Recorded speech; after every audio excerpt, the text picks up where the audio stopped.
Well, we have another Disney live-action remake on our hands, and I do put an emphasis on remake because I know there was a bit of confusion while it was being produced. There was conflicting info all over the past couple of years that this would either be a remake / retelling or it would be some kind of sequel. But this is no doubt a remake. And also, if you're going to see this movie, don't expect anything like the original cartoon. Other than a couple of callbacks and references, I don't know why, I feel like rolling up my sleeves right now, because we're getting serious right here. Not really, there's nothing serious about anything I do. Other than a couple of callbacks and references, this movie is its own entity. So anyway, we all know who Dumbo is. He's that elephant that's able to fly because he has big ears. And the original film just focused on his life in the circus as well as the life of everybody around him. In this version, though, we meet new characters, specifically human characters, that are used to expand the story beyond the original hour that the animated feature was, and, you know, to fill in the runtime for this movie. Now, before I go any further, just a couple of comments. For those who are uninitiated, those who've never seen any of my videos, the way that I break down my thoughts on a movie is that I do a pro and con list, and it's pretty simple. The pros are everything that I liked about the movie, and then the cons were everything I either thought was completely bad or just lacked in quality, really. And I try to keep them separate, each section, but sometimes I do transition from one into the other because they work pretty well off of each other, you know, pro transitioning into a con, vice versa. But yeah, I try to keep them separate. Okay, there's your disclaimer. Let's go ahead and get into things. I want to throw out the very first thing that I believe will win audiences over in this film, and that's Danny DeVito. Let's be honest, he feels like he's playing Danny DeVito, but I mean, that's okay. It's like watching Christopher Walken play Christopher Walken, or watching Jeff Goldblum play Jeff Goldblum. It's what we came for, really. It's kind of what we wanted in the first place, and Danny DeVito keeps the first act alive with his performance, but sadly he's pushed to the background for the rest of the film, and seems to almost lose that energy and charm that we were introduced to in the first place. Another thing that you notice early on in this film is the cinematography. Tim Burton has always been known for his visual style, and he does show off a bit of it in the film at the very start. You begin to see these wonderful and quirky shots of a train traveling through the southern part of the United States, and it's showing it travel from place to place with different scenes in the background of the circus troupe going to different cities and towns, and all of it while being tracked on a map similar to Indiana Jones,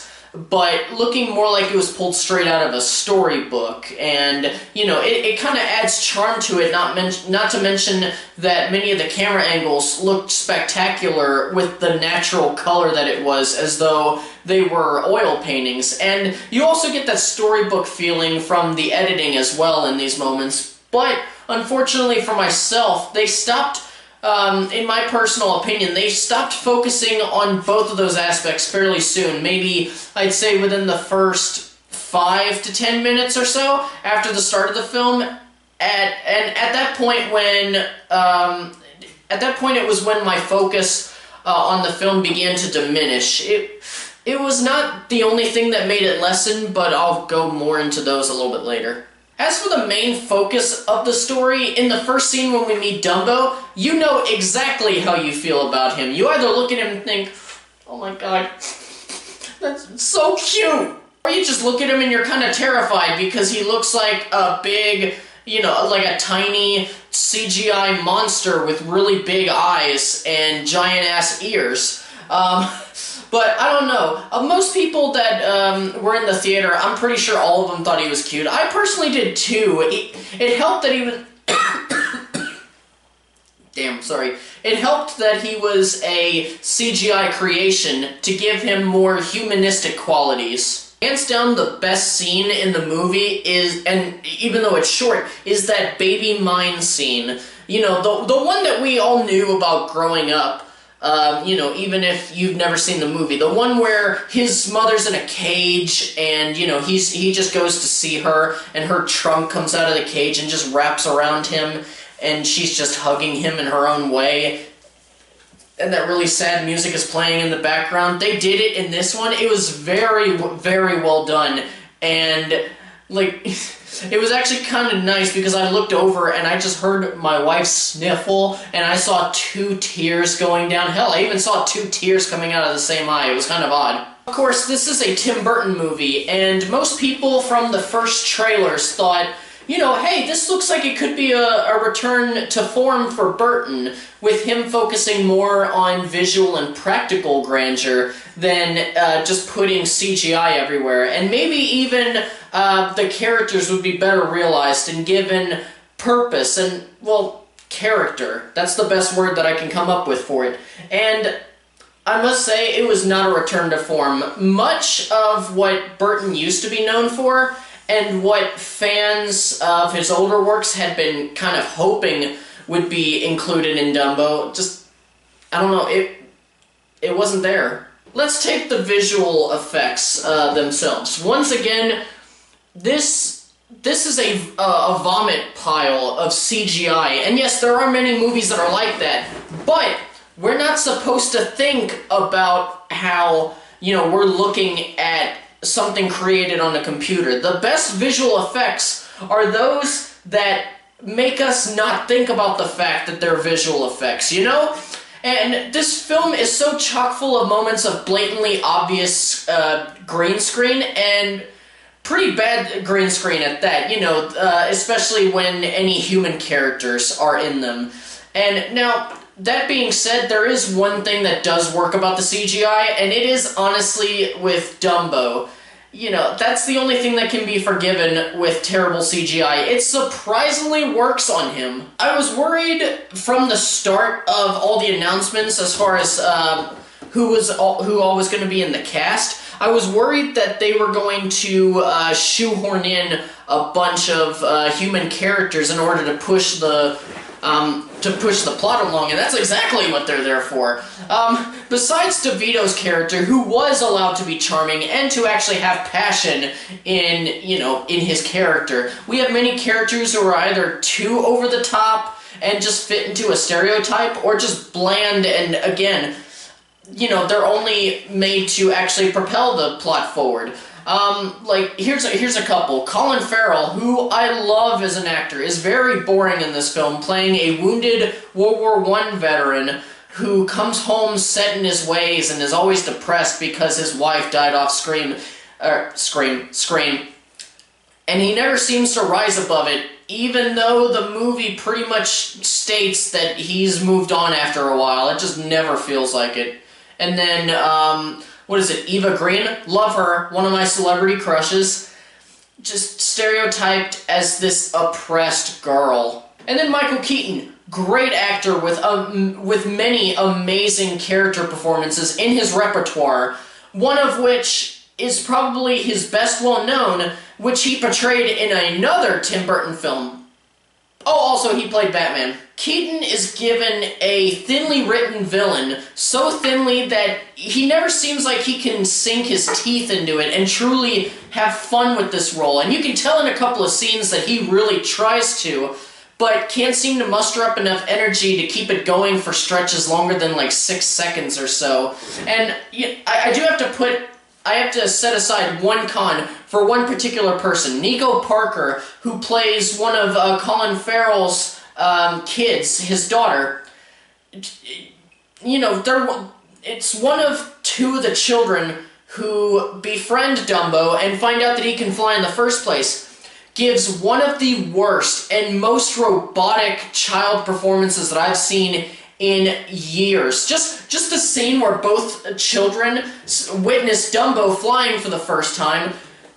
There's no expression on her face at all, and it's pretty much the same thing throughout the film, you know. She's just, all you see is her big-ass forehead. God, I look weird in this. Big-ass forehead. It kind of looks like she has a receding hairline, which, okay, I shouldn't make fun of a kid for having hair like that. It's pulled back so much. But it's just her, like this.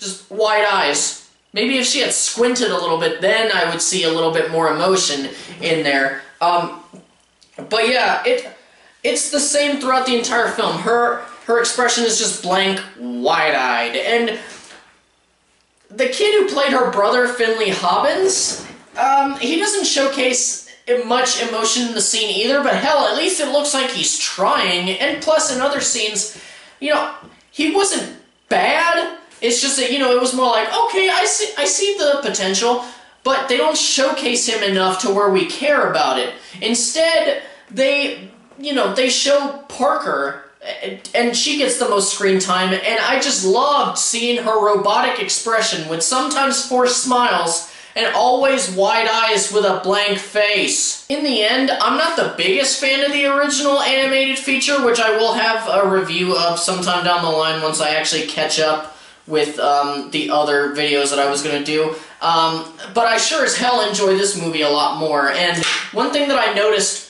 My ring makes a lot of noise. One thing that I noticed when we were walking out of the theater was that, you know, there were a lot of people talking about it. For the most part, people were just commenting on the different little things that didn't work with the movie. And then somebody brings up that Dumbo is adorable, and then all of a sudden this movie is just awesome because he's so cute.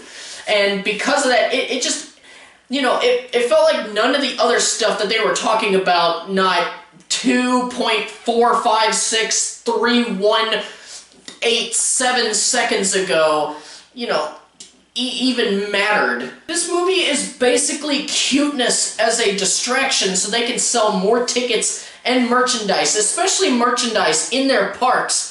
Because there are two shameless scenes where in the film they show a merchandise stand and people are buying everything. I need to bring some water down here while I talk. People are buying everything on the merchandise stand, and all it is are just plushies of Dumbo that look exactly like the animated version of him, and they're the exact same ones that Mallory and I saw back in December when we went to Disney World.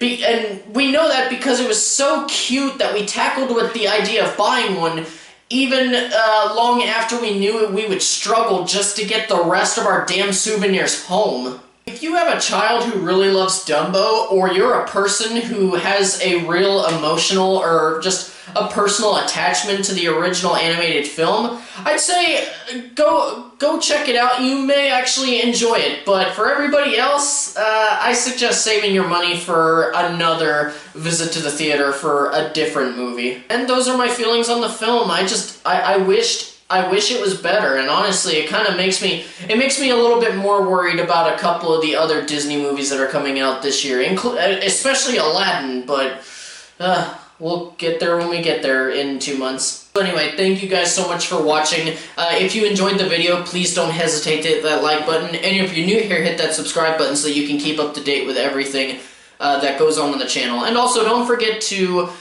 keep the conversation going down in the comments. I really enjoy hearing what you guys thought about the movie. Just, you know, keep it civil. No attacking or insulting anybody else's opinions. Just stick to the civil debate sort of thing. Yep, all that's left to do is say farewell until the next video, all you moviegoers, casual moviegoers, and movie fans, and keep on being awesome.